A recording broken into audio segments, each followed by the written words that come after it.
falar do reino protista, ok? O primeiro reino com células eucariontes, ou seja, com núcleo definido.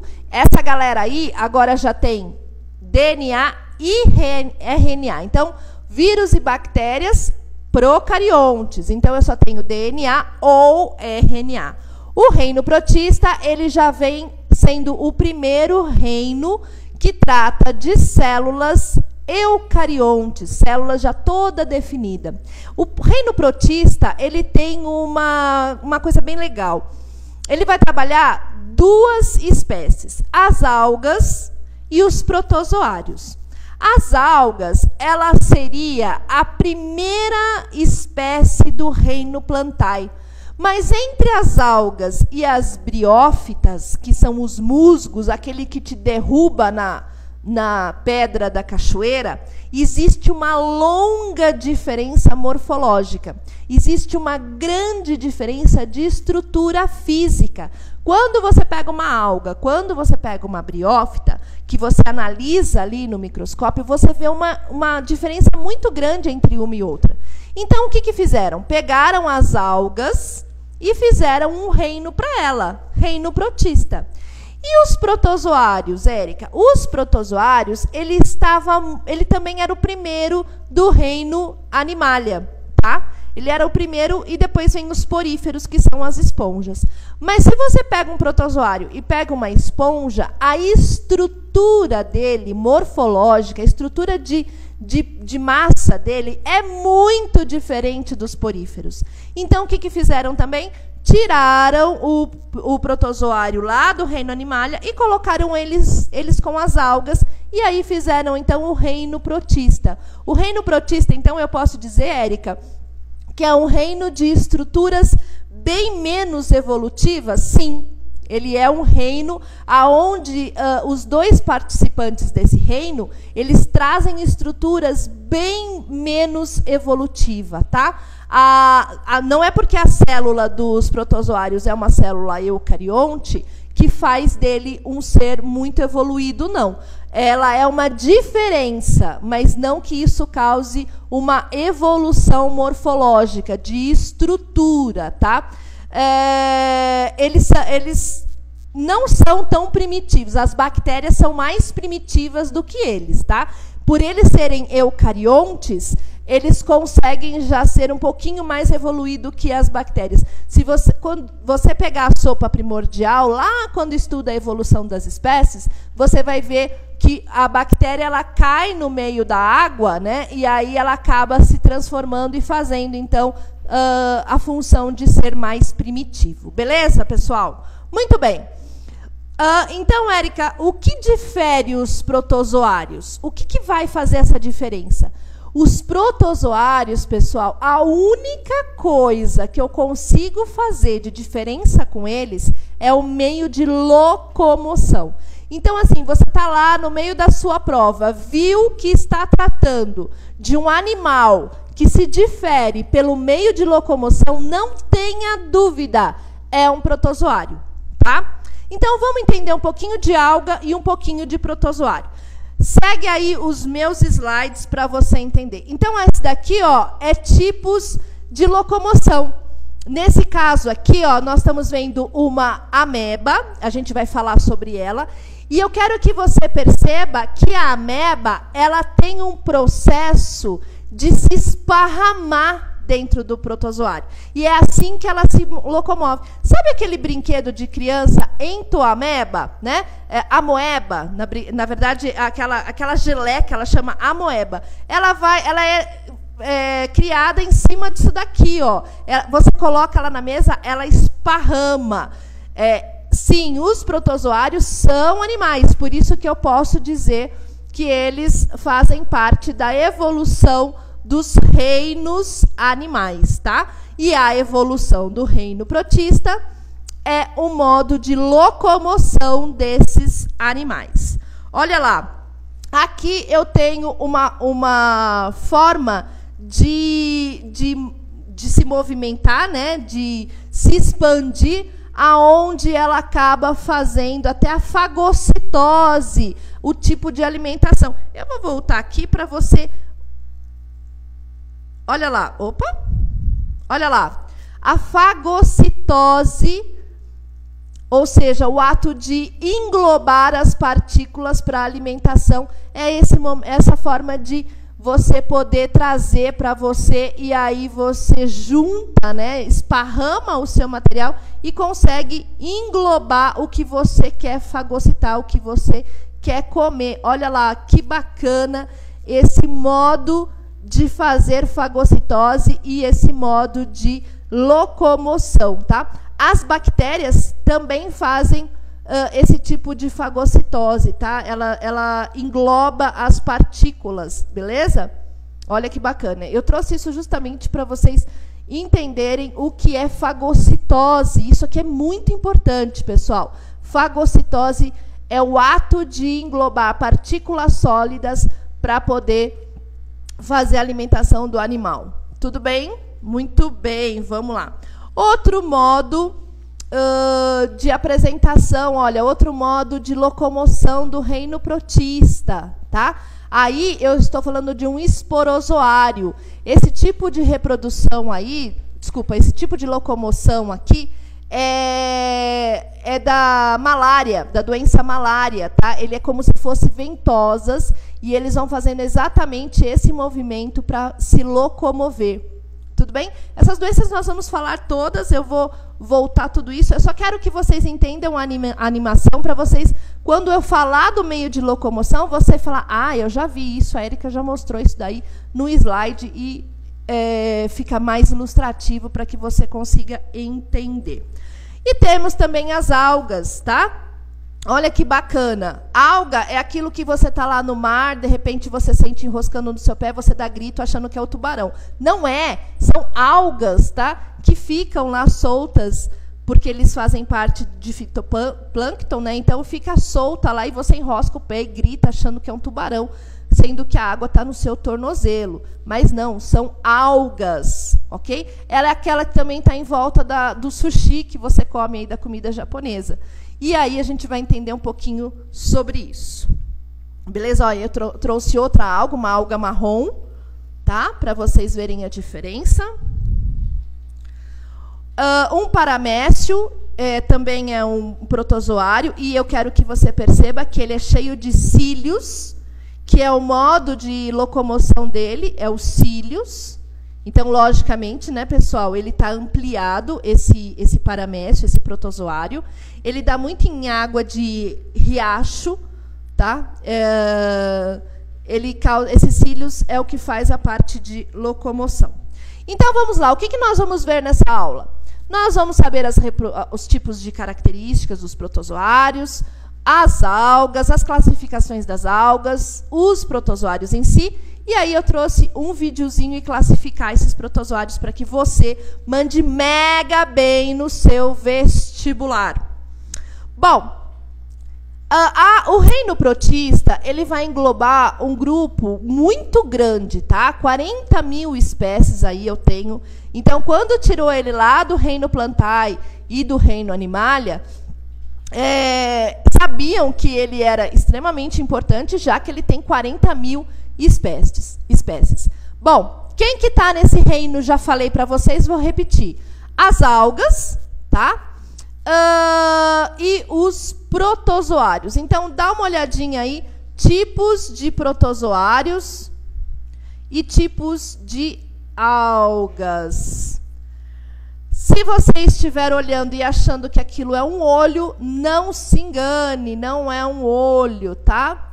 É o tipo de vacúolo que ele vai ter aí, um vacúolo contrátil. Então, eu tenho flagelado, eu tenho um paramécio ciliado, eu tenho uma euglena, eu tenho algumas algas aí. Trouxe para vocês entenderem, porque como ele é muito microscópico, a gente ouve falar de protozoário, doenças de protozoário, mas a gente nunca consegue imaginar.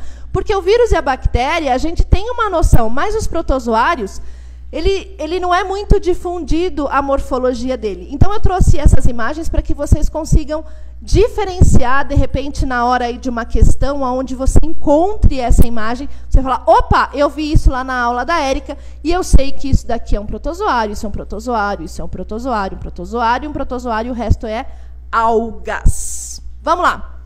Todos eles são eucariontes. Eu vou sair aqui de ladinho para você ficar mais por dentro do slide. Todos eles são eucariontes, seja as algas, seja os protozoários, tá? Núcleo com membrana, carioteca, por ser eucarionte, é tudo definidinho. Já tem todas as organelas presentes. Eles podem ser uni- ou pluricelulares, ou seja, uma célula ou várias células. Parede celular pode ser de pectina, sílica ou celulose, ou seja, cada um deles tem uma estrutura de parede celular, a parede de fora diferente. Pectina, sílica ou celulose, beleza? Os protozoários pluricelulares não formam tecidos verdadeiros, ou seja, ele não tem um tecido próprio, ok? Ele tem uma camada que reconstitui ele, mas não é um tecido verdadeiro, não é um tecido que a gente pode falar que é de uma estrutura verdadeira. Eles podem ser marinhos ou duscículos. Marca aí do lado aí na sua apostila que toda vez que você vê a palavra duscícula, você está falando sobre água doce, tá? Água marinha, né? Todo mundo sabe que é água salgada. Água duscícula é água doce, tá? Para que você entenda os termos da biologia. Gente, esses termos da biologia são muito importantes porque algumas universidades eles não trazem essas traduções. Então, você está lá numa questão super empolgado, lendo a questão, de repente aparece água duscícula. E você fala, eita, e agora? O que é água duscícula? Você vai lembrar que na aula da tia Érica, ela explicou que a água duscícula é água doce. Tá? A nutrição. Eles são heterótrofos, né, ou heterotróficos, autótrofos, que é no caso das algas, porque as algas foi tirada do reino plantar, e nunca se esqueça disso. Um ser autótrofo, ele é eucarionte. Cuidado, vocês fazem muita confusão.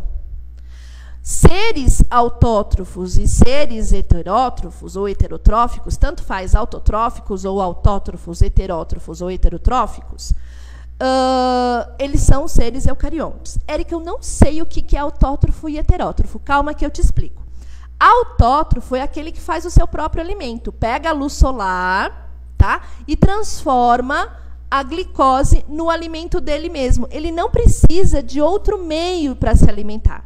Agora, nós, os protozoários, que são nós, os protozoários, os fungos, que somos seres heterótrofos, nós precisamos de outro meio de alimentação. Então, nós precisamos de planta, nós precisamos de vegetais, nós precisamos de carne, nós precisamos... Se você parar para olhar a sua alimentação, tudo o que você come, tudo é derivado de alguma coisa. Ai, Érica, mas eu bebo só água. Não, ninguém vive só de água, tá? Ai, Érica, mas eu só como Big Mac. Então, vamos lá, meu amor. O Big Mac é feito do quê? Pão. Pão é feito de trigo. Pip, acabou. A carne é feita de boi, de frango. O boi e o frango se alimenta do quê? De luz? Não, ele come capim, ele vai comer milho. Então, ele também se alimenta de uma outra fonte. Então, todo mundo que precisa de uma outra fonte de alimentação, heterotrófico. Quem não precisa, só depende da luz solar e fabrica dentro dele mesmo o alimento, que são as plantas, né? As plantas são heterotróficos. Se a alga veio do reino plantae, então as algas elas são heterotróficas e os protozoários, as algas são autótrofas e os protozoários são heterotróficos. Alguns são misotróficos, que são as euglênias, que elas acabam fazendo heterofágicos e autofágicos, tá? Ela acaba se mudando aí. Bom, você vai me perguntar, Érica, alguns são parasitas? Sim, alguns são parasitas, tá? São predadores, Érica? eu não diria predador, tá? Mas ele acaba entrando, quando ele faz essa fagocitose, ele vai fazer a fagocitose para fazer a nutrição dele. Mas predar uma outra espécie, não. Ele vai ser parasita, sim, de uma outra espécie. Bom, olha lá, todos fotossintetizantes. Tá? As euglenas, que são misotróficos, e misotróficos eu acabei de falar, que são esses que diferem em autótrofos e heterotróficos. E o resto aqui, se é fotossintetizantes, todo mundo são autótrofos. Dinoflagenados, diatomáceas, algas douradas, algas verdes, pardas ou marrons ou vermelhas. Ok? Então, todos eles são fotossintetizantes, todos eles são autótrofos. A euglênia, que é misotrófico, porque ela faz os dois tipos. Ela tem a função de ser autótrofo e tem a função de ser heterotrófico. Beleza? Vamos lá, pessoal. Olha que bonitinha. Olha que bonitinha. Eu estou falando de uma euglênia. Ela tem um flagelo, tá? Olha lá. Ela tem o flagelo, que é um meio de locomoção dela. Tá? Isso aqui não é um olho, é um vacúolo contrátil. Tá? Ela faz... Eu vou explicar para vocês melhor. Vamos lá. Vive em águas doces. Olha a docícula aí, ó, que eu falei para você marcar no seu caderno, nas suas anotações, para você não se perder na hora da prova. São flageladas, que tem esse flagelo aqui para se locomover. E ela tem os vacúolos contráteis. Pessoal, o vacúolo contrátil é o seguinte... Quando ela começa a ficar muito cheia de água, ela consegue contrair e fazer a expulsão dessa água. Então, ela tem um controle osmótico dentro dela, porque senão ela fica muito túrgida, muito dura, muito concentrada. Então, ela contrai, expele um pouco de água e ela vai fazer esse controle osmótico. Você vai ver muito vacúolo contrátil aí quando você estiver estudando biologia. Então, já marca nas suas anotações que o vacúolo contrátil faz o controle, o equilíbrio osmótico nas euglênias, e você vai ver em outras espécies que você vai encontrar vacúolo contrátil. Misotrófica, acabei de falar, então ela faz os dois tipos de alimentação, e todas elas são divisões binárias. O que é divisão binária mesmo, Érica? De uma forma duas, de duas forma 4, de 4 forma 8, de 8 forma 16, 16, 32 e assim sucessivamente, tá? Sucessivamente, assim, sempre igual. Beleza? Nossa, Érica, mas não precisa explicar o que é sucessivamente. Precisa sim, algumas pessoas não têm, né, essas palavras muito utilizadas, então eu acho bem importante a gente falar isso para que as pessoas entendam bem a aula. Ok? Olha lá que bonitinha, o flagelo, o vacúolo contrátil, um núcleo, bem bacaninha para você. Aqui, ó, o olhinho não é o núcleo, tá? O olhinho é isso aqui que vocês veem, ó, o vacúolo contrátil, tá? Ele é bem presente mesmo na parte das euglênias. Bem legalzinha, né? Já tem cloroplasto, ok? Dinoflageladas já são algas unicelulares e ela é muito importante para o fitoplâncton, tá? Ela está muito presente como parte de fitoplâncton nos oceanos. Também podem ser flageladas, né? Ó, tem um flagelinho aqui. E elas fazem endossimbiose. Érica, o que é endossimbiose? Eu não consigo imaginar o que é endossimbiose. Elas fazem um processo de mutualismo, ou seja, elas ficam dentro...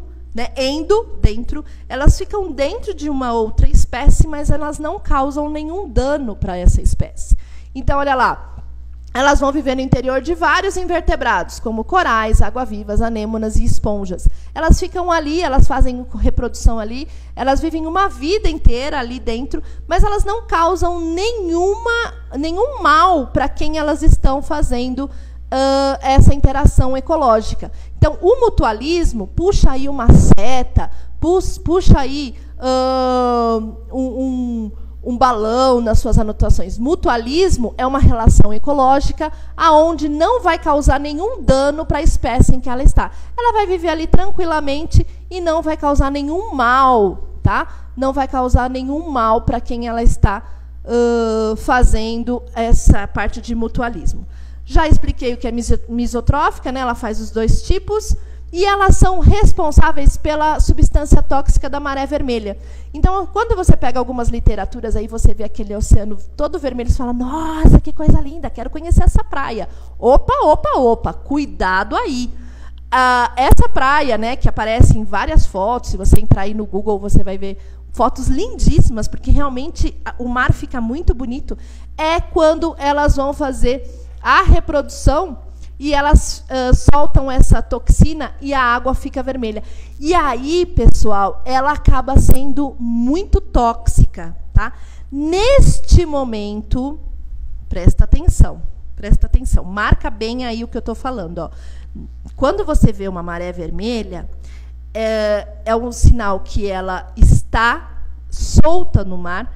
E neste momento, aonde ela está causando a maré vermelha, ela está fazendo um tipo de relação ecológica, ou seja, aqui ela não fez o mutualismo, né? Aqui ela fez o mutualismo, que eu marquei aqui, ó, que não causa mal nenhum, fica super bem. Mas quando ela está solta, fazendo a sua reprodução no mar, livre natante, que a gente chama, livre, solta pela água, e ela solta essa toxicidade, ela vai causar uma relação ecológica chamada amensalismo.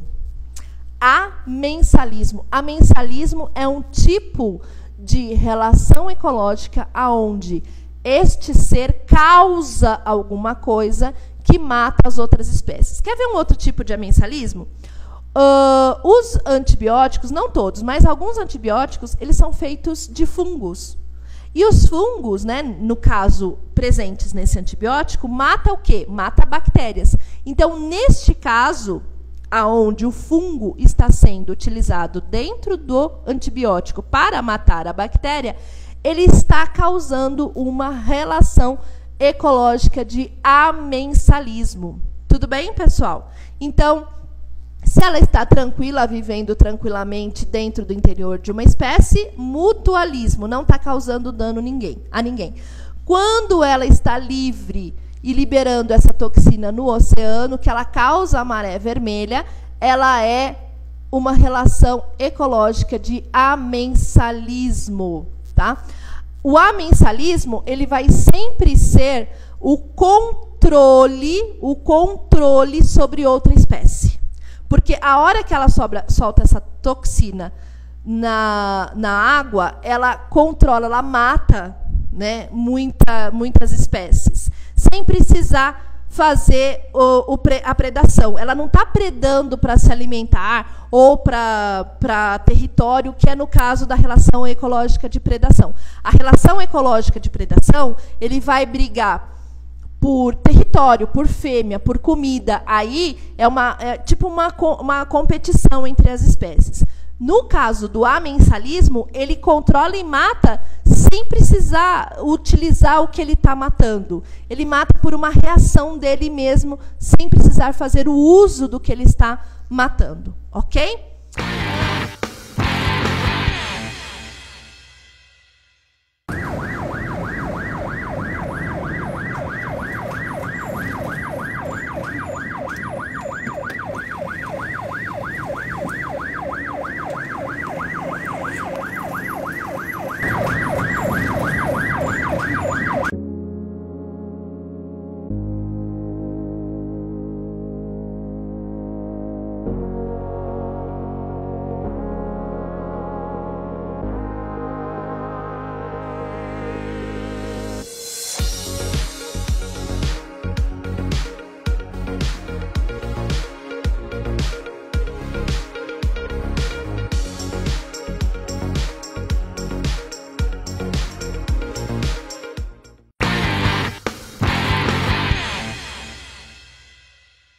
Vamos lá, meus amores. Segundo caso, então, de racionalização. Qual que seria esse segundo caso de racionalização? É aquele caso onde o índice da raiz não é 2. Por quê? No exemplo anterior que eu falei para vocês, olha lá. Qual que é o índice da raiz aqui do meu denominador? Ó? Quando não tem nada aqui, significa que é 2. E nós dizemos raiz quadrada. Então, quando é raiz quadrada, é dessa forma aqui que eu expliquei para vocês. Tranquilo. Esse segundo caso aqui é quando a raiz não é quadrada. Quando a raiz é um outro expoente diferente. Certo? Então, eu dei um exemplo aqui, olha só. Raiz cúbica. Olha lá. Como que eu... Não, raiz quinta. Como que eu faço quando a raiz é quinta embaixo? Olha, não bastasse ser uma raiz quinta, eu ainda tenho 5 ao quadrado dentro. Como que eu faço, então, nesse caso? Quando a raiz é quinta e eu tenho outro número com expoente dentro da raiz. Como que eu faço? Eu também racionalizo da mesma forma, repetindo o número da raiz de baixo em cima. Então, olha lá. Primeiro, eu copiei. 3 sobre raiz quinta de 5 ao quadrado. Copiei. Aí eu coloquei vezes, vou repetir essa raiz aqui, aqui e aqui. Só que tem um detalhe, ó, o 5, que é o índice da raiz, continua 5, lá fora. E dentro eu preciso utilizar uma outra regra, uma outra técnica, que é o quê?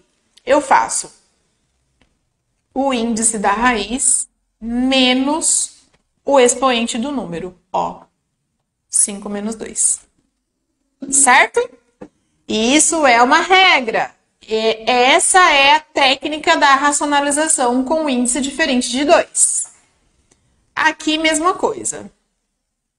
Então, como que fica, na verdade? Ó, esse daqui é o número original. É a fração original. Que é essa daqui. Repito de novo.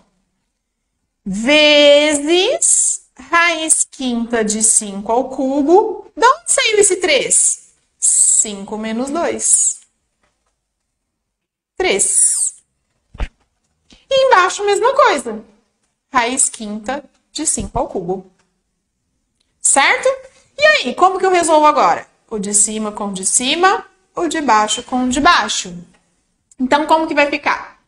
3 vezes raiz quinta de 125. Por que 125? Porque 5 ao cubo é 125.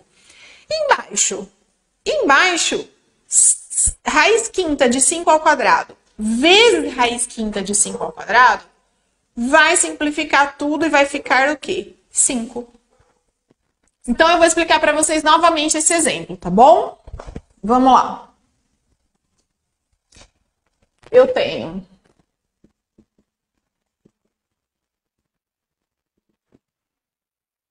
3 raiz quinta de 5 ao quadrado. Então, estou resolvendo um exercício lá, tive uma interpretação super difícil, uma resolução super complicada, e aí chega no final, eu chego num resultado desse. X igual 3 sobre raiz quinta de 5 ao quadrado. Aí eu olho lá na minha alternativa, não tem esse número. Aí eu vou falar, errei. Calma, nem sempre você errou. Você simplesmente não racionalizou ainda. Né? Então, de repente, você chegou no resultado certo, só que você não racionalizou. E você precisa racionalizar. Por que precisa? É que nem a simplificação. Toda vez os alunos me perguntam, precisa simplificar? Precisa. Precisa racionalizar? Precisa. Toda vez tem que racionalizar? Sim, toda vez tem que racionalizar. Por quê? Porque não pode ficar raiz embaixo. Não podemos ter raiz no denominador. Por isso que nós temos que racionalizar. Então, aqui é uma técnica de racionalização diferente daquele primeiro exemplo que eu falei, ok? Então, como que é essa técnica de racionalização? Vamos lá. Eu vou manter isso daqui, que é o meu primeiro resultado, e vou pegar esse denominador e vou repetir ele aqui em cima e aqui embaixo. O mesmo denominador. Só que tem um porém. Como a minha raiz é quinta, não é raiz quadrada, é um índice diferente de 2, o que eu tenho que fazer? Eu tenho que fazer 5 menos 2. Então, vai ficar assim, ó. Raiz quinta de 5.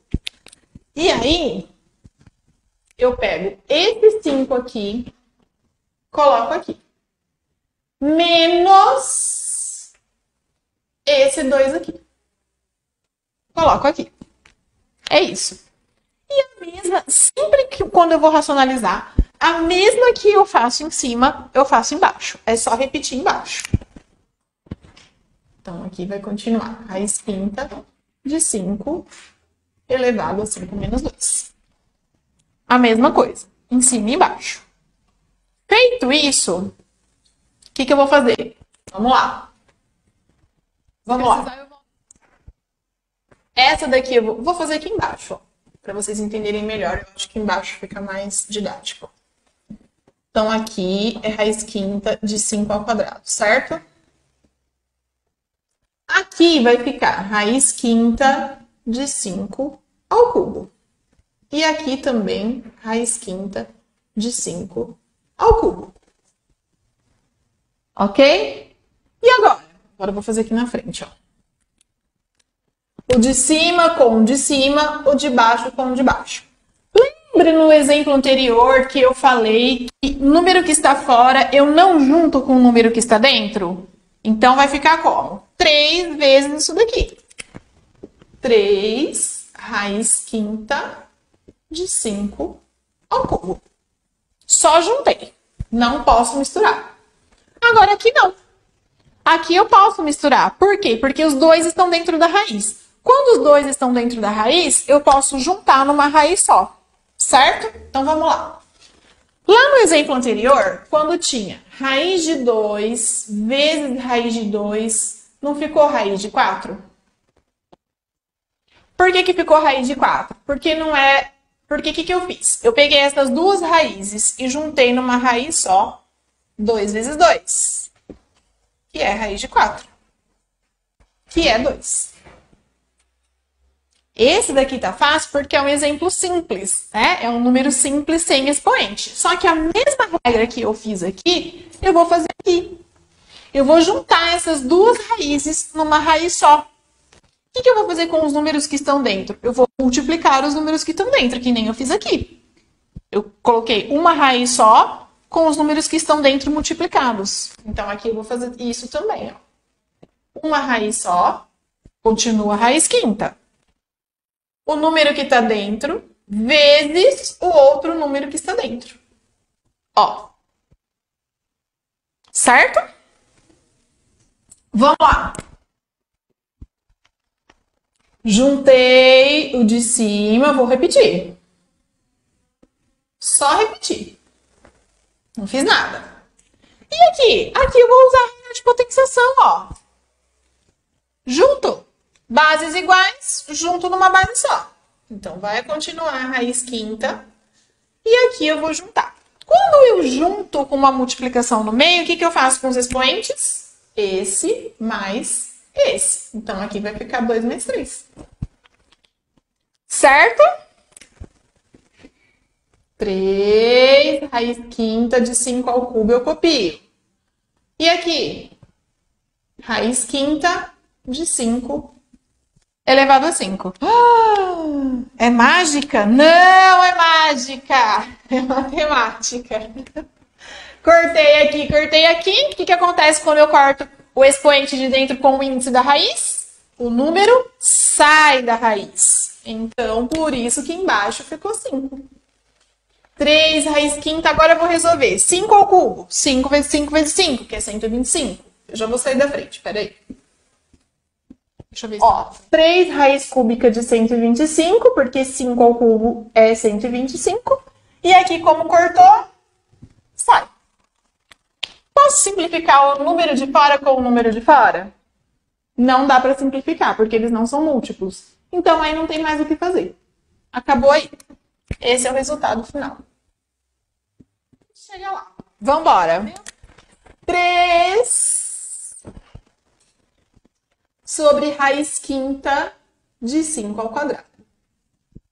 Então, vamos lá. Olha, então nós temos lá um 3 sobre raiz quinta de 5 ao quadrado. Não posso deixar essa raiz embaixo, preciso racionalizar essa raiz. Então, como que eu faço para racionalizar essa raiz? Para tirar essa raiz de baixo? Vou pegar esse denominador, vou usar a técnica de racionalização, que é pegar o denominador e repetir ele aqui e aqui, certo?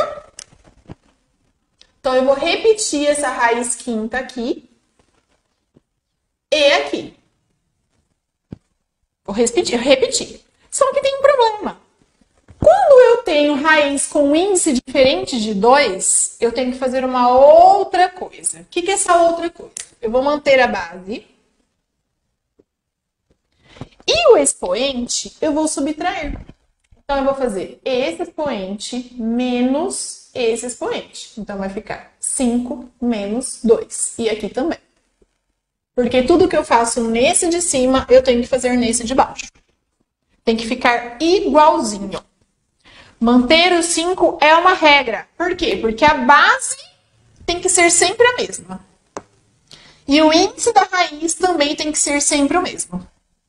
O que muda? O que muda é o expoente de dentro só. Tá? Então, ó, o índice da raiz mantém o mesmo. E a base de dentro da raiz também mantém a mesma. E o expoente a gente subtrai.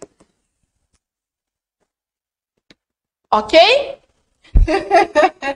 Tá começando a entender agora? Aí, tá vendo? É o que eu falo pra vocês. É que nem quando vocês vão refazer sozinhos. A primeira vez enrosca, a segunda vez já começa a enroscar um pouquinho menos, aí na terceira vez começa a fluir o negócio. Tá? Vamos lá. Então, agora o que eu vou fazer aqui? Agora, essa daqui eu vou repetir aqui. 3 raiz quinta de 5 ao quadrado. Que é esse aqui. Eu repeti aqui. Vezes raiz quinta de 5 ao cubo. E embaixo, raiz quinta de 5 ao cubo. Só resolvi isso daqui e coloquei 3 aqui. Só isso. Essa daqui eu mantive aqui. A primeira eu sempre vou manter. Ok? Vamos lá. Continuando. Mantenho a primeira.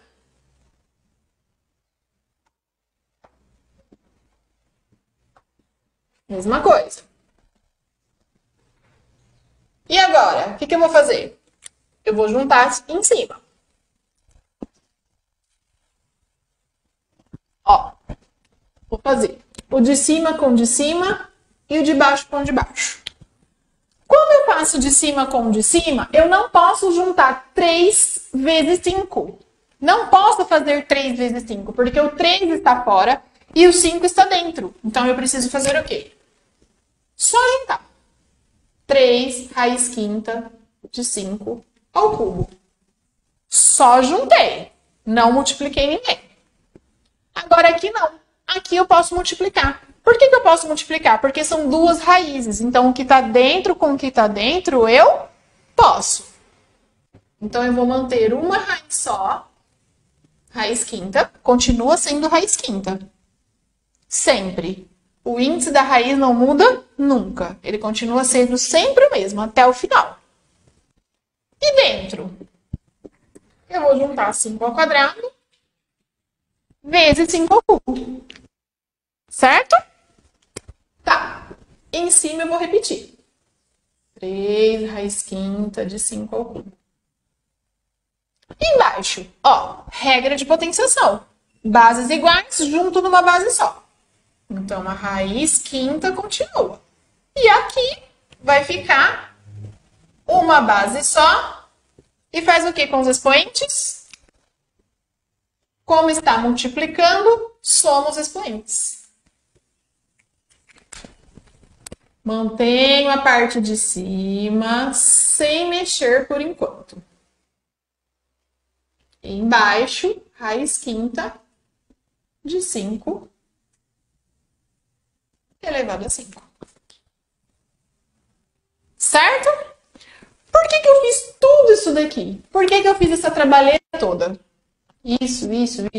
Justamente para chegar nisso daqui, ó. 5 elevado a 5. Por quê? Se eu tenho uma raiz quinta de 5 elevado a 5, eu posso cortar esse expoente com esse índice. Porque o número pequenininho de dentro, eu posso sempre cortar com o número pequenininho de fora. Então, corto aqui, corto aqui. Quando eu corto o expoente com o índice da raiz, o que acontece com o número?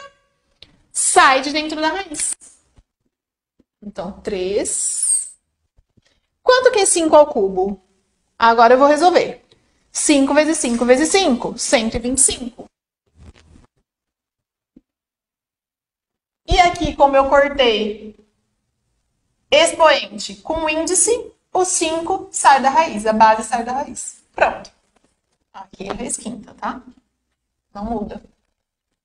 3 eu não consigo simplificar com 5, então acabou. Pronto, ó. Tá vendo que saiu o denominador de raiz? A raiz foi para cima e o denominador ficou sem raiz. É mágica?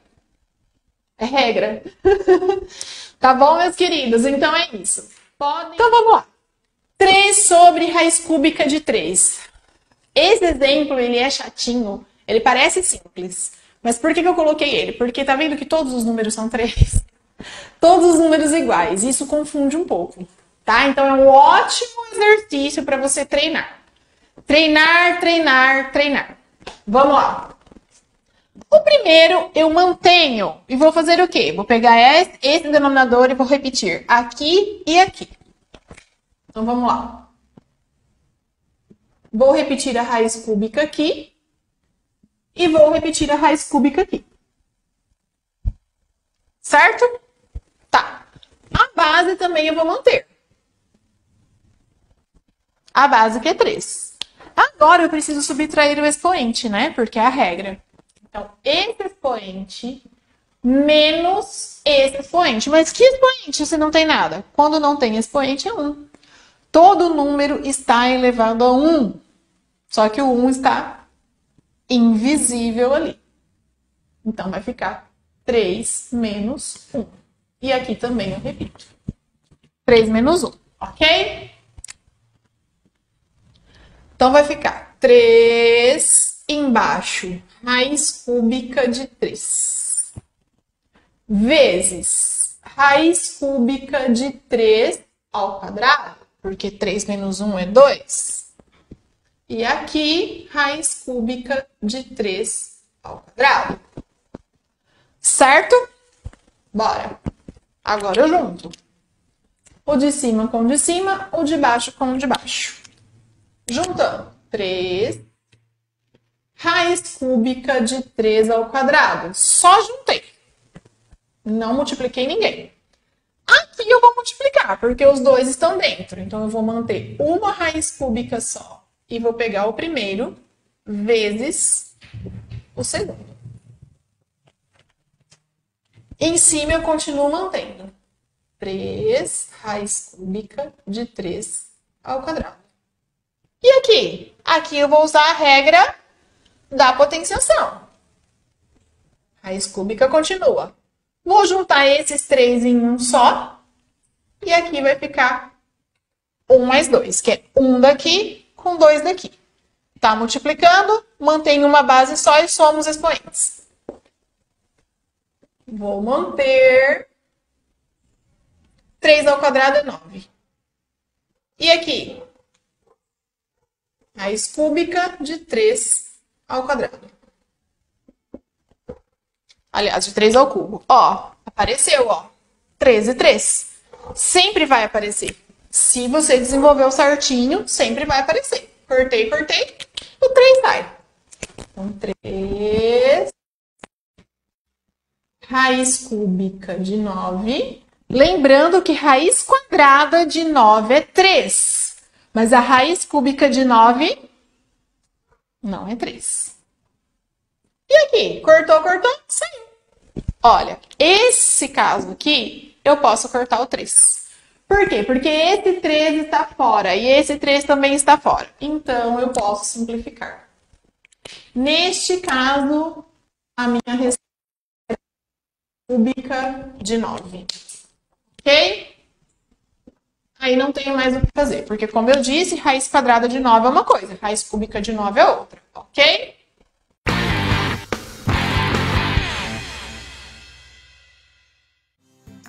Já conhece o Clube Confiança? Um sistema de fidelidade de todas as unidades de postos de combustíveis e serviços da Rede Confiança em Indaiatuba. Através de um pequeno cadastro em qualquer abastecimento ou consumo nas conveniências e serviços da Rede Confiança, acumule pontos e resgate em prêmios. Confiança no nome e no combustível também. Para saber mais, confira nossas redes sociais.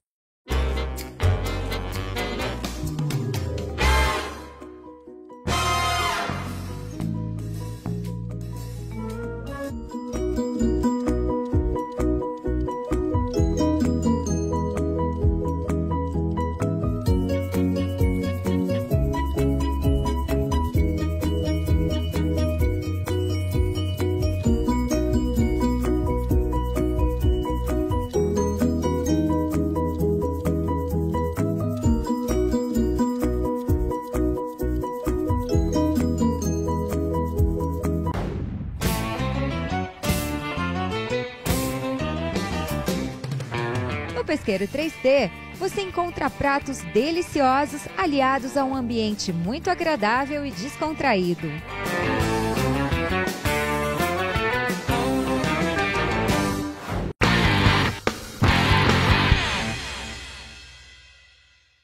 Naquele problema anterior, né, que a gente estava falando de lançamento, a gente usou o V0x, né? Só que agora o V0x não é só V0x. V0x é V0 vezes cosseno do ângulo. Naqueles que a gente usou VY, agora não é mais VY, né? É V0 vezes o seno do ângulo. Então um vai usar cosseno, o outro vai usar seno. Vou deixar escrito aqui o que a gente vai usar. Ó. V0y, V0 vezes o seno do ângulo. O ângulo pode ser alfa, beta, gama, sei lá, qualquer ângulo. Você só coloca lá. V0x é igual a V0 vezes o cosseno de alfa. Beleza? Então essas duas equações aí a gente vai utilizar para tudo. Tá? Então vamos calcular o tempo que demora para subir. O que vocês têm que saber? Primeiro, é muito legal isso. Ó. O tempo que demora para subir é o mesmo tempo que demora para descer. Tá? Na subida ele é freado pela aceleração da gravidade. Na descida ele é acelerado pela aceleração da gravidade. Então, tudo que a gravidade freia para subir, ela acelera para descer. Então, o tempo é o mesmo. A gente não fica calculando o tempo de descida, o tempo de subida. A gente calcula um só, porque é o mesmo. Tá? Então, eu vou escrever aqui, ó, muito importante. Ó, tempo de subida é igual ao tempo de descida. Tá? Então, isso é uma coisa básica aqui para a gente começar. O tempo de subida é igual ao tempo de descida. Quanto tempo ele permanece no ar? No ar, o que a gente sabe? Ele sobe e depois ele desce. Então, até chegar à altura máxima, ele está subindo. Da altura máxima até chegar no chão, ele está descendo. Tá? Então, o tempo que ele está no ar é o tempo de subida mais o tempo de descida. O tempo de subida mais o tempo de descida a gente chama de tempo de voo. Tá? É quanto tempo o corpo está no ar. Se eu tenho um exercício e falar, a partícula ficou no ar 4 segundos, você sabe que ela subiu 2 segundos e ela desceu 2 segundos. Não tem como ela subir 1 segundo e descer 3 e aí dá 4 no total. Tá? São sempre iguais esses tempos. Então, uma coisa que a gente vai utilizar bastante aqui, ó, é o tempo de voo. O tempo de voo é o tempo de subida mais o tempo de descida. Isso que é o tempo de voo. Quanto tempo ele fica no ar. Como o tempo de subida e o tempo de descida são idênticos, a gente pode dizer também que o tempo de voo é igual a 2 vezes o tempo de subida. Tá? Ou o tempo de voo é 2 vezes o tempo de descida. Tanto faz. Só que eu coloquei subida porque é isso que a gente vai calcular. A gente vai calcular o tempo que demorou para subir, para chegar na altura máxima. Quando a gente fala tempo de subida, você tem que automaticamente colocar na sua cabeça assim, ó, altura máxima. Senão, a gente tem que mudar algumas coisas e aí fica muito particular para cada problema, tá? Aí a gente calcula o tempo para chegar até uma determinada altura. Mas beleza, vamos lá. Para calcular o tempo de subida e para calcular o tempo de voo, né, a gente precisa do tempo de subida para achar o tempo de voo. Não vai ter uma fórmula mágica que você vai calcular o tempo de voo. Tá? O tempo de voo vai ser 2 vezes o tempo de subida, ou a soma dos 2 tempos, de subir e descer. Para calcular esse tempo de subida, então, o que a gente tem que pensar? Ó, eu vou fazer um desenho aqui para a gente poder trabalhar e ir desenvolvendo isso. Tá? Pensa então que o chão está aqui. Aí eu vou quebrar esse movimento só até aqui, ó. Tá? Só até aqui. Então, ele vai ficar assim, ó. Ele sai daqui e vai até a altura máxima. Tá? Até o H máximo. Beleza. Agora, gente, que a gente já decompôs a velocidade, a gente não usa mais V0. A gente usa V0y e V0x. Tá? Legal. A subida tá na horizontal ou a subida tá na vertical? É isso que a gente tem que começar a pensar. Bom, a subida está na vertical. Se está na vertical, qual velocidade a gente tem que usar? A velocidade vertical. Beleza? Então vamos pensar aqui, ó, que esta partícula saiu daqui com uma velocidade inicial y. Tá? Então a gente decompôs isso em 2 pedaços, y e x. E a gente está usando agora o y. Por quê? Porque a gente quer ver a subida dele. Beleza? Aí vem minha pergunta. Qual é a velocidade dele vertical lá no ponto mais alto? Aqui, ó. Quando ele chega aqui, qual é a sua velocidade vertical? Essa é a minha pergunta. Quanto que é isso? 0. Top. É isso mesmo. Então, a velocidade lá no ponto mais alto é 0. Então, durante a subida, nós sabemos que a velocidade y é 0. Pô, então ele sai com uma velocidade inicial e chega lá em cima com velocidade 0. Legal. O que faz ele frear? Ele saiu com uma velocidade aqui. Por que ele parou aqui? Algo fez ele parar. Algo fez ele frear. Quem que fez ele frear? Qual a aceleração que atua aí? Gravidade. Perfeito. Isso mesmo. E ela é positiva ou negativa nessa situação? Dúvida. Positiva ou negativa? Então ela é negativa. Perfeito. Então a gente vai usar aqui, ó, menos g, tá? Por quê? Olha aqui. Velocidade para cima, gravidade para baixo. Então vamos calcular o tempo de subida usando qual equação? Ó, a gente quer o tempo e tem 2 velocidades. Qual equação você vai usar se a gente quer o tempo e tem 2 velocidades? Você lembra daquelas equações? Qual que a gente pode pensar? Que tem velocidade e tempo. Velocidade e tempo, velocidade e tempo. Vai caraminholando aí na sua cabeça. Qual equação que tem velocidade e tempo? VVot. Tá? Vou escrever aqui. Só que eu já vou escrevendo ele da forma y, tá? Então tá tudo na vertical, tudo que for vertical é y. Então o VVot fica assim, ó. Vy é igual V0y mais g mais a vezes t. Eu vou colocar aqui, tá? E aí a gente adapta para o movimento, tá? Então vai ficar, ó, mais a vezes t. Essa é a equação aí que a gente vai usar. Só que nós vamos adaptar a gravidade para negativo e o tempo nós vamos chamar de tempo de subida.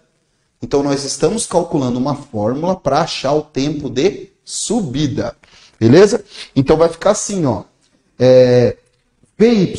Então vai ficar 0 é igual V0Y, V0Y menos G vezes o tempo de subida.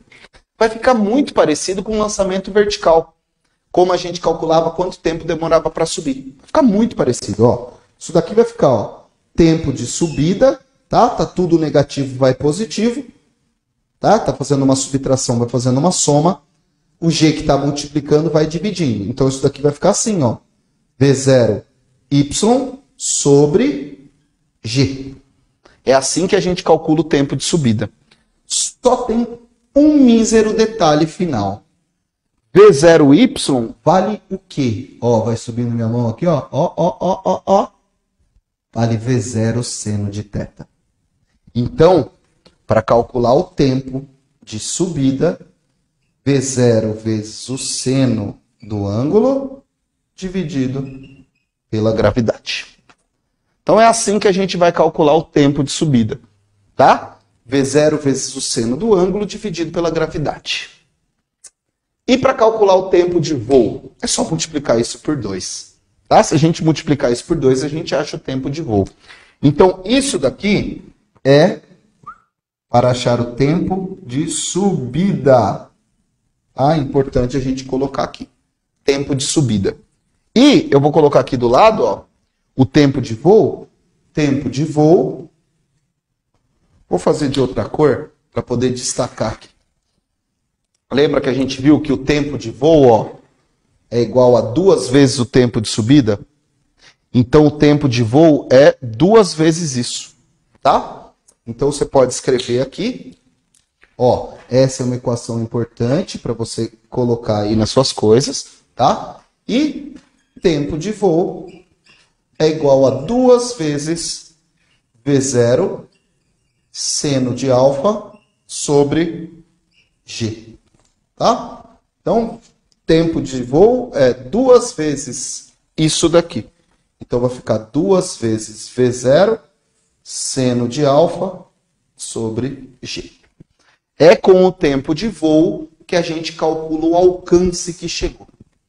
Tá? É importante a gente saber que com o tempo de voo a gente consegue calcular o alcance.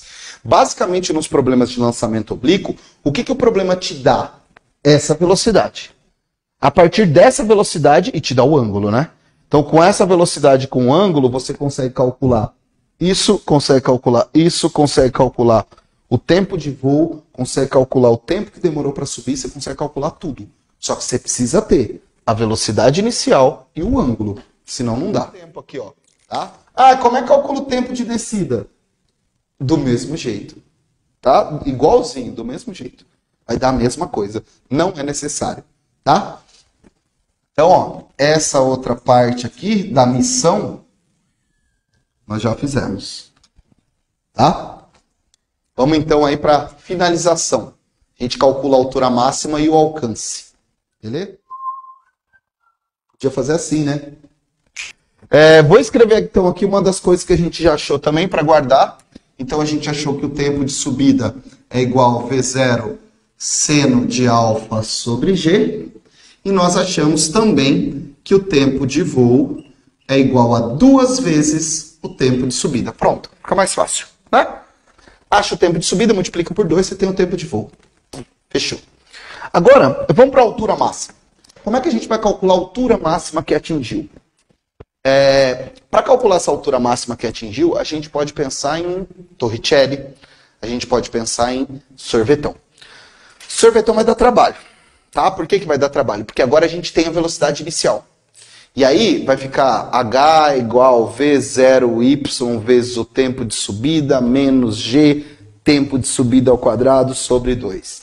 Tá? É muito comum, como a gente já tem a velocidade, a gente faz Torricelli para calcular essa altura. Tá? A altura máxima atingida. Então vamos pensar aqui, vou fazer o desenho de novo, tá? Uma dica que eu dou para física, você vai estudar física, sempre faça desenhos, por mais que sejam esdrúxulos, horrorosos, que só você entenda, não tem problema. A ideia do desenho é esse, que você consiga entender. A gente até brinca, né? Você quer que eu explique ou quer que eu desenhe? Né? Por quê? Porque o desenho faz parte. Quando a gente mesmo está desenhando, o seu cérebro já está pensando no problema antes. Então você já desenhando, você já está estudando o que você vai fazer. Tá? Não é para copiar o desenho do outro que fez o desenho, é para você fazer o seu. Então, eu vou fazer ali, ó, altura máxima. Então o objeto vai sair daqui e vai chegar lá num ponto. Nesse ponto a altura é máxima. Tá? Vocês já me falaram, então nem vou perguntar de novo. Qual é a velocidade y lá no ponto mais alto? A velocidade é 0. E aí, a gente sabe que tem uma velocidade inicial, senão o corpo não sai do chão aqui, que é o v0y. Para calcular a altura, então, vamos pensar na equação de Torricelli, né? O vovô. Então, ó, v ao quadrado é igual a v0 ao quadrado mais 2 vezes a vezes ΔS. Vamos adaptar essa equação? Vamos adaptar para quê? Vamos adaptar para o lançamento. Vamos colocar y em quem é y, 0 onde é 0, menos g onde é a e h onde é ΔS. Vamos fazer todas as alterações aqui possíveis. Então, ó, v y ficaria assim, né? v ao quadrado y é igual a v0y ao quadrado mais não, né? Menos. Lembra? Mesma coisa da gravidade. Está indo para cima e a aceleração da gravidade é para baixo. Então vamos colocar ela negativa aqui, ó. Então vai ficar 2 vezes menos g, vai ficar menos 2 vezes g, né? Então o menos daqui vezes o mais daqui vai dar menos, tá? Menos 2 vezes g vezes a altura máxima. Fica assim, ó. Vamos eliminar o que tem que eliminar, né? O que tem que eliminar? O que é 0? O que é 0 some. Quem é 0 aqui, ó? Vy. Então, isso daqui dá 0. E olha a altura máxima chegando ali, ó. Né? Menos 2GH. Lembra que o 2GH tá junto, eles não se separam, tá? Este combo tá fazendo uma subtração. Então, este combo vai fazer uma soma. Então, vai ficar 2GH. Isso é igual a V0y ao quadrado. Beleza? Agora isola o Hmax, a altura máxima. Se você fizer isso, o que a gente vai achar aqui, ó? Hmax é igual a V0y ao quadrado sobre 2 vezes g. Tá? É assim que a gente calcula a altura máxima. V0y ao quadrado dividido por 2g. Aí, o que você pode pensar? Você pode pensar que o V0y, de novo, ó, é isso daqui. Uma maneira, ó, o mais fácil de fazer os exercícios, de fazer os problemas é, de cara, você calcula essas duas velocidades. Por quê? Porque tendo o resultado dela aqui, ó, você vai lá e substitui o resultado aqui. Acabou. Nós só estamos montando as fórmulas, parece mais complicado, porque a gente está montando a fórmula, beleza? Então vai ficar assim, ó. Se a gente colocar em função de cosseno e seno, vai ficar Hmax é igual a, abre parênteses, tá? Não é V0y ao quadrado? E V0y não é V0 vezes seno de alfa? Então abre um parênteses para a gente jogar o resultado do V0 ali, ó. V0 vezes o seno de alfa ao quadrado, sobre 2 vezes g. Essa é a equação que você tem que saber para calcular a altura máxima atingida pelo corpo. Tá? Então nós usamos Torricelli, substituímos o que precisava na equação e calculamos a altura máxima. Então a gente já sabe o Hmax aí. Dá para você mudar isso daqui também, né? Só se você quiser deixar aí do jeito bonitinho ainda, você pode fazer o quadrado, lembra? O seno está ao quadrado e o V0 está ao quadrado. Tá? Isso daqui pode ser escrito também, deixa eu ver se cabe aqui embaixo, ó. Pode ser escrito assim, ó. Hmax, dá para ver? Dá. É igual a V0 ao quadrado, seno ao quadrado, sobre 2 vezes g. tá? É outra maneira aí também de calcular a altura. Eu só tirei esse quadrado. Lembra que o quadrado é para o V0 e o quadrado é para o seno. É quadrado para todo mundo. Beleza? Então, ó, o D vai ser o nosso... Eu gosto de escrever D max, tá? O alcance máximo. Então, isso daqui é alcance. O alcance máximo trabalha em movimento uniforme. Por quê? Porque a gravidade, que é a aceleração, ela é na vertical. E o alcance está ligado com o V0x, está ligado com a horizontal. A gente até viu aí, né, que D é igual velocidade vezes tempo, né? Lembra? Deus vê tudo.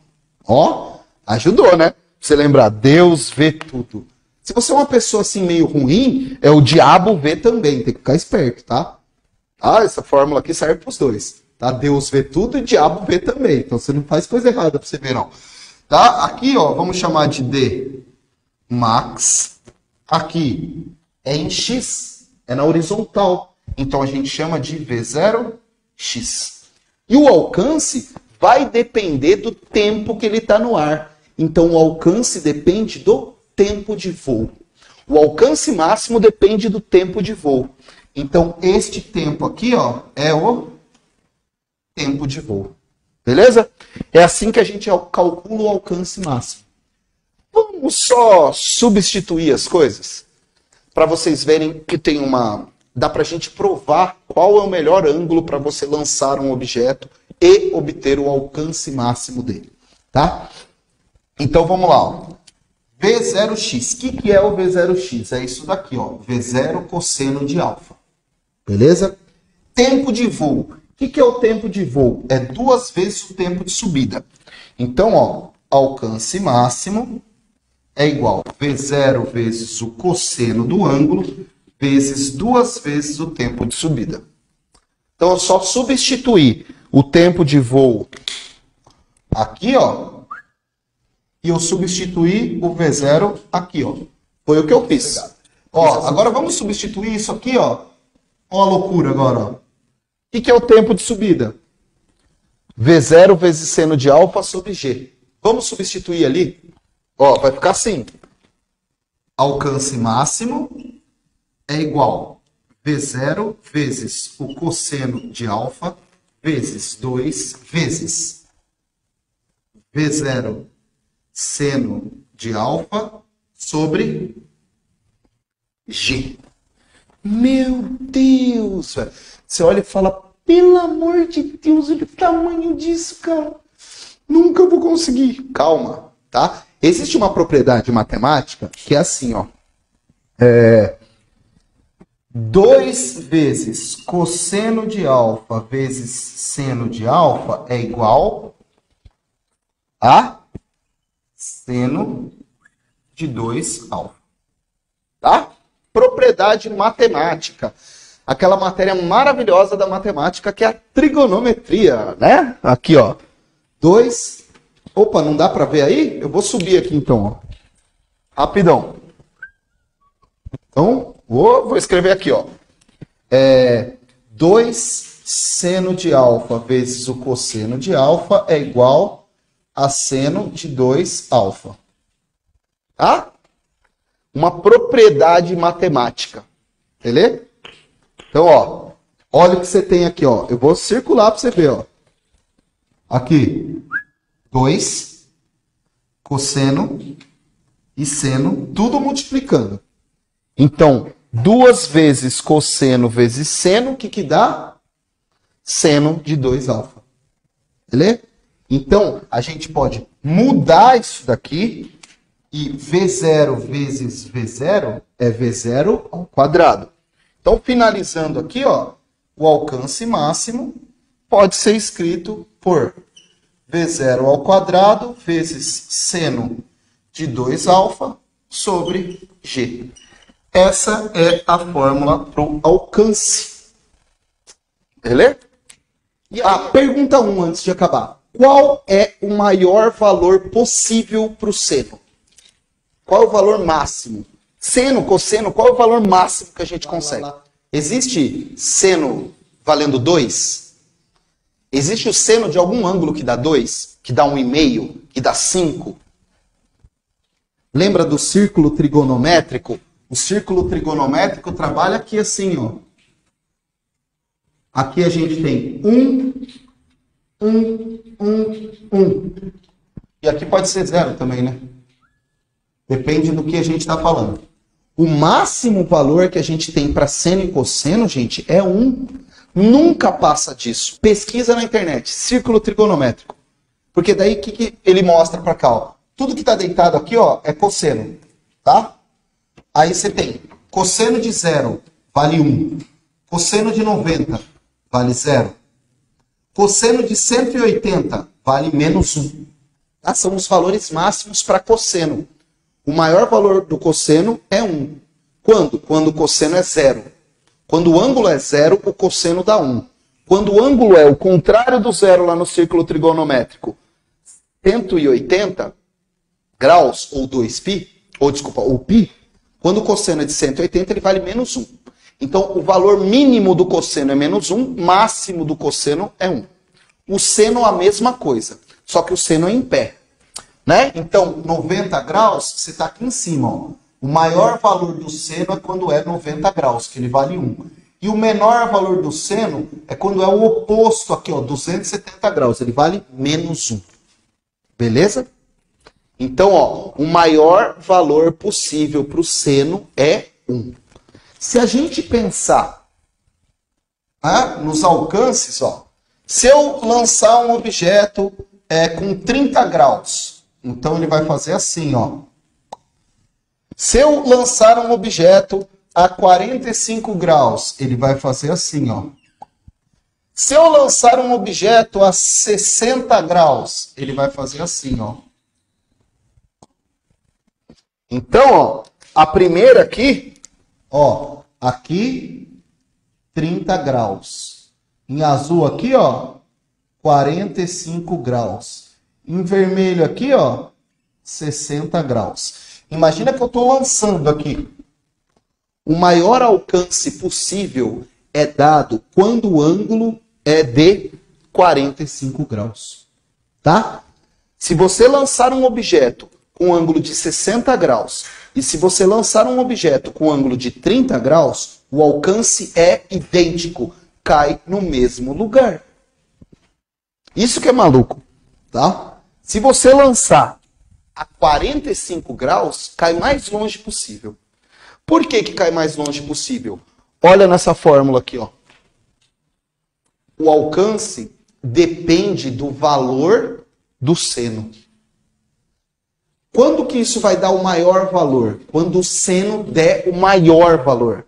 Qual é o maior valor que existe para o seno? 1. Se o ângulo for, se o alfa for 45, nessa fórmula ia ficar seno de 2 vezes 45. 2 vezes 45 dá 90.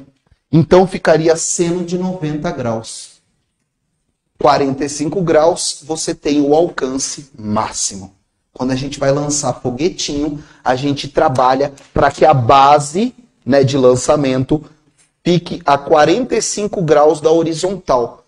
Para que o meu foguete chegue o mais longe possível. Se você aumenta isso e deixa em 60, ele cai no mesmo lugar se você deixar em 30. Se você jogar aqui, você vai ver que o valor é o mesmo. A gravidade não muda e a velocidade inicial de lançamento também não muda. Tá?